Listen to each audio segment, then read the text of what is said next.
Dan doktrin jika didoakan Habib maka semua akan terkabul. Tapi ternyata semua itu hanyalah hoak. Ini loh faktanya. Tahun 2019 Prabowo Subianto itu kan didukung oleh jutaan Habib yang ada di negeri ini. Tapi faktanya apa? Prabowo kalah. Kemudian karena Prabowo kalah, mungkin Habib menyalahkan Prabowo. Sebab faktanya setelah mereka menjagokan Prabowo tahun 2019 yang lalu, Prabowo itu gagal. Lah sekarang di Pilpres tahun 2024, mereka para habaib tidak lagi mendukung Prabowo.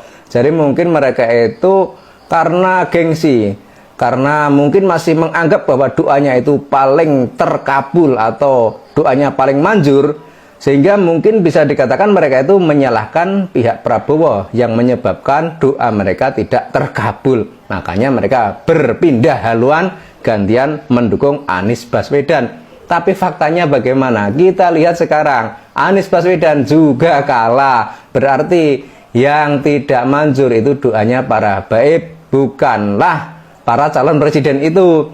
Jadi begini, dalam sebuah teori, misalkan doanya habaib itu benar-benar manjur, benar-benar hebat, misalkan Anies Baswedan itu secara prioritas atau secara logika dalam Pilpres itu kalah, kalau memang doa para habaib itu manjur, otomatis Anies Baswedan itu akan menang, sebab doa tersebut bisa mengalahkan teori yang ada. Tapi faktanya kan tidak demikian. Yang terjadi sekarang, Anies Baswedan itu kalah. Dan yang membuat kita menjadi tertawa, pihak habaib itu juga tidak terima dengan hasil Pilpres. Jadi mereka melakukan demo menuntut pemerintah agar melakukan pemilihan ulang. Dan itu kan salah satu bentuk kekecewaan dalam rangka mungkin untuk menutupi rasa malunya. Karena mungkin bagi para muhibbin atau bagi para pecinta habaib, para habaib ini adalah sudah dianggap sebagai sesuatu atau sosok yang hebat yang diharapkan doanya pasti terkabul. Lah otomatis para muhibbinnya atau para pengikutnya itu sudah memasrahkan jiwa, raga, dan harta kepada para habaib agar mendoakan Anies Baswedan agar jadi presiden di negeri ini. Namun ternyata Tuhan berkata lain. Anies Baswedan tidak terpilih menjadi Presiden Republik Indonesia. Itu artinya doanya habaib itu tidak terkabul. Artinya doanya para habaib tidak manjur. Makanya di sini harusnya bangsa ini mulai cerdas, mulai paham bahwa habaib itu adalah manusia biasa. Kalau misalkan Anda itu punya anggapan bahwa habaib itu adalah dzurriyyah Nabi, kalau habaib adalah cucu Nabi, tapi berdasar kajian ilmiah Kiai Imaduddin Usman Al-Bantani, semua itu tidak bisa dibuktikan.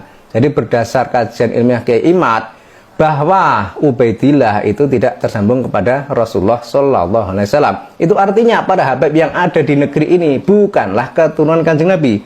Kemudian kalau berdasar kajian kitab nasab mereka itu tidak terima, ya harusnya mereka itu berani melakukan tes DNA. Namun faktanya apa? Beberapa oknum habib yang sudah melakukan tes DNA itu juga sudah terbukti kalau mereka itu tidak tersambung kepada Rasulullah Shallallahu Alaihi Wasallam. Itu artinya mereka habaib itu bukanlah dzurriyyah Nabi, baik berdasar kitab nasab, baik berdasar DNA, dan berdasar sejarah itu juga lebih kelam. Karena faktanya dulu itu para habaib dari Yaman, para imigran dari Yaman, dulunya itu menjadi anteknya penjajah Belanda. Jadi ketika Belanda menjajah negeri ini, Belanda itu mendapat perlawanan yang sangat dahsyat dari orang-orang pribumi Nusantara. Belanda pun akhirnya mengambil inisiatif untuk mendatangkan para imigran, salah satunya adalah imigran dari Yaman. Nah, para imigran dari Yaman ini difungsikan oleh Belanda untuk membentengi Belanda melawan orang-orang pribumi Nusantara. Nah, karena orang-orang dari Yaman tersebut berparas Arab, maka dilabelilah mereka itu sebagai cucu Nabi, dilabeli sebagai keturunan Kanjeng Nabi. Itu diharapkan agar orang-orang di negeri ini yang mayoritas beragama Muslim akan tunduk dan patuh dan nurut apa saja yang disarankan atau yang difatwakan oleh habaib tersebut. Dan dalam masa itu yang menjadi pemimpinnya para Habaib itu adalah Habib Utsman bin Yahya. Dan Habib Utsman bin Yahya itu juga diangkat menjadi muftinya Batavia. Artinya apa saja yang dilakukan oleh Habib Utsman bin Yahya itu atas persetujuan dan atas perintah Belanda. Nah tentu saja hal itu kan dalam rangka mempertahankan penjajahnya di bumi pertiwi ini. Sehingga bisa dikatakan justru dengan adanya Habaib itulah penjajahan di negeri ini bisa berlangsung lebih lama dari yang seharusnya. Kalau misalnya para Habaib ini tidak didatangkan oleh Belanda dan orang di negeri ini tidak percaya kalau mereka itu adalah cucu Nabi, ya bisa jadi Belanda itu tidak sampai berlarut-larut dalam menjajah negeri ini. Tapi karena masih banyak orang di negeri ini yang dulu itu terperdaya dan percaya kalau Habaib adalah cucu Nabi sebagaimana yang difatwakan oleh Belanda, ya akhirnya banyak orang di negeri ini percaya dan